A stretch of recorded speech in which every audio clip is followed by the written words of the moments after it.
High friends, welcome back to my channel. আর এখন কথা হবে অ্যামাজন প্রাইমে রিলিজ হওয়া একটা নতুন ডকুমেন্টারি ফিল্ম, যেটা নাম হচ্ছে অ্যাংরি ইয়াং ম্যান। এটা নিয়ে এটা কিছুদিন আগেই রিলিজ করেছে।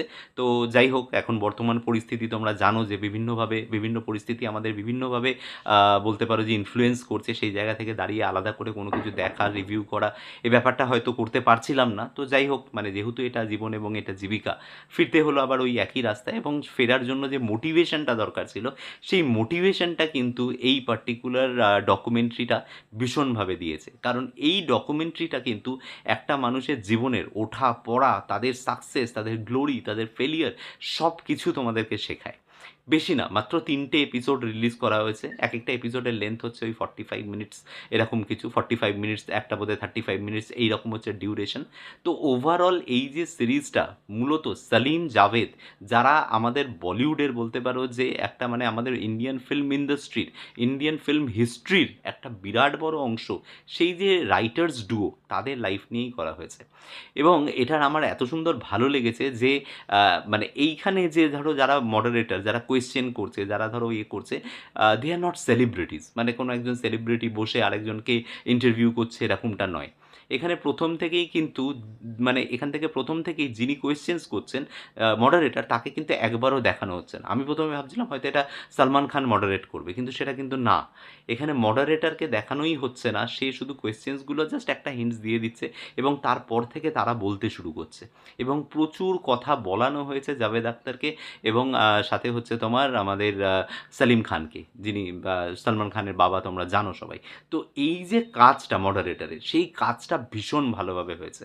যেটা আমরা এস এস রাজামৌলির যেটা ছিল সেখানে আমরা যেটা অনুপমা চোপড়ার আমরা যে একটা সমালোচনা করেছিলাম, এখানে কিন্তু সেই স্কোপটা খুব কম।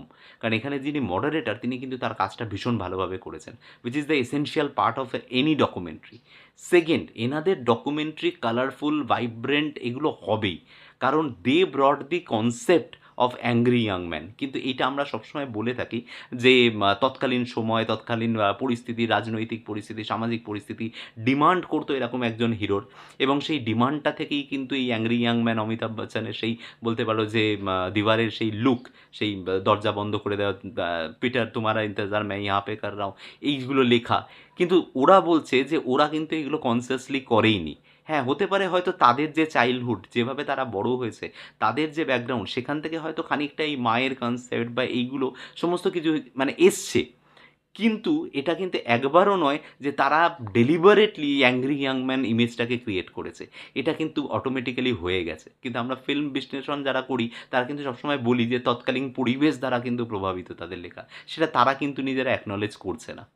এইটা যেমন একটা ভালো দিক, মানে যেটা আমরা জানতে পারলাম এটার মাধ্যমে। আরও একটা জিনিস যেটা জানতে পারলাম, সেটা হচ্ছে যে যেরকম আমাদের ফেলিয়ার যেরকম মানুষকে ভেঙে ফেলে, সে ব্যাপারেও জাভেদ আখতার কমেন্ট করছেন যে তোমরা ফেল করার পরে তোমাদের মনে হতে পারে যে আর হলো না, কিন্তু তখনই কিন্তু তোমাদের জন্য সাকসেসটা ওয়েট করে, এবং তোমাদেরকে তখন কিন্তু আরও একটু বেশি কষ্ট করতে হয়। লোকে অপমান করবে, রিজেক্ট করবে, সব করবে, তা সত্ত্বেও চেষ্টা চালিয়ে যেতে হবে। সেরকমই সাকসেসও মানুষকে ব্রেক করে দেয়, যেটা সেলিম খান বলছিলেন যে সাকসেস, এত সাকসেস আমরা পেয়েছি যে আমাদের মানে 10টা ছবি হিট করেছে, একটা ছবি ফ্লপ করেছে, তারপরে আবার 10টা ছবি হিট করেছে। তা সত্ত্বেও লোকে আমাদের ওই একটা যে ছবি ফ্লপ করেছিল, সেই একটা ছবি ফ্লপের জন্য সেলিব্রেশন হয়েছিল ইন্ডাস্ট্রিতে, যে ভাই এরাও ফ্লপ করে। তো সেইখানেও কিন্তু আমরা আমরা কিন্তু সেই আমরা ওই ফেলিওরে ব্রেক করিনি, কিন্তু আমরা সাকসেসে ব্রেক করে গেছি। এদের যে ডুয়োটা, সেই ডুয়োটা কিন্তু দুজনের থেকে আলাদা হয়ে গেছে। এবং সেখান থেকে আরও একটা জিনিস শেখার, সেটা হচ্ছে যে আলাদা হয়ে গেলেও পরস্পরের প্রতি যে রেসপেক্ট বা যে সম্মান, সেটা যে কমা উচিত না, বা কাদা ছোঁড়াছুড়ি যে উচিত না, সেটাও কিন্তু এখানে তারা দেখিয়েছে। এবং তাদের পার্সোনাল লাইফে, তাদের যে পার্সোনাল লাইফ, সেই পার্সোনাল লাইফেও তাদের দুবার করে বিয়ে হয়েছে। তোমরা জানো যে সলিম খানের দুজন ওয়াইফ রয়েছেন, সালমান খানের মা এবং সাথে হেলেন। এবং এনারও কিন্তু তাই, মানে জাভেদ আখতারেরও তাই। সেটা হচ্ছে আমাদের জয়া আখতারের মা, যিনি আর কি তোমার তার কথা রয়েছে, এবং তার সাথে যেটা রয়েছে সেটা হচ্ছে সাবানা আজমির কথা। কিন্তু এরা প্রত্যেকে পার্সোনাল লাইফে সেই ব্যালেন্সিংটা, যেটা দেখা যাচ্ছে ফুটেজগুলো যেগুলো দেখা যাচ্ছে, যে তারা পার্সোনাল লাইফের ব্যালেন্সিংটাও এত সুন্দরভাবে করেছে, যে কারণেই বোধহয় এদের প্রফেশনাল লাইফগুলো এত ভালো ছিল। তারা বর্তমানে কাজ করছে না, কিন্তু ট্রাস্ট মি, মানে তারা যে সময়ে কাজ করেছে, তারা যে মানে প্যাশনে কাজ করেছে, এবং সবথেকে বড় যে নিজের যে এই ইন্ডাস্ট্রিতে ক্রেডিট তোমাকে কেউ দেবে না। ক্রেডিট যে তোমাকে নিজেকে ছিনিয়ে আনতে হবে সেটার কিন্তু প্রমাণ হচ্ছে তাদের একটা জায়গা দেখানো হচ্ছে যেখানে পোস্টার সিনেমার পড়ে গেছে এবং সেই পোস্টারে তাদের নাম নেই বলে তারা রাত্রেবেলা একটা লোককে অ্যাপয়েন্ট করে দিয়ে সে গিয়ে কিন্তু সমস্ত পোস্টারের উপরে তাদের নামটা লিখে দিয়ে এসছে। মানে how crazy and how dare they are. এবং সেটাই ইন্ডাস্ট্রির লোকজনরা বলছিল, যারা আরও বাকি যারা ইন্টারভিউ দিচ্ছিল তারা বলছিল যে তারা এতটাই ডেয়ারিং ছিল এবং সেটারই ফসল কিন্তু আজকে এই অ্যাংরি ইয়াংম্যান। অ্যাংরি ইয়াংম্যান কে?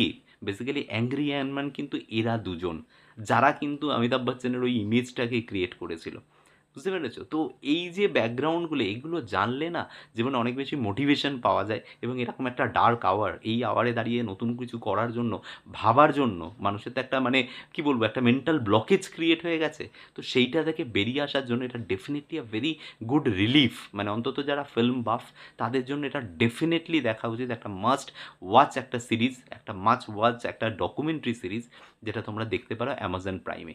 তো যদি তোমরা দেখে থাকো কমেন্ট করে জানিও তোমাদের কেমন লেগেছে এইটা, এবং যদি এই ভিডিও থেকে কোনো কিছু ভালো লেগে থাকে ভিডিওটাকে লাইক, শেয়ার এবং চ্যানেলটাকে অবশ্যই সাবস্ক্রাইব করে নিও।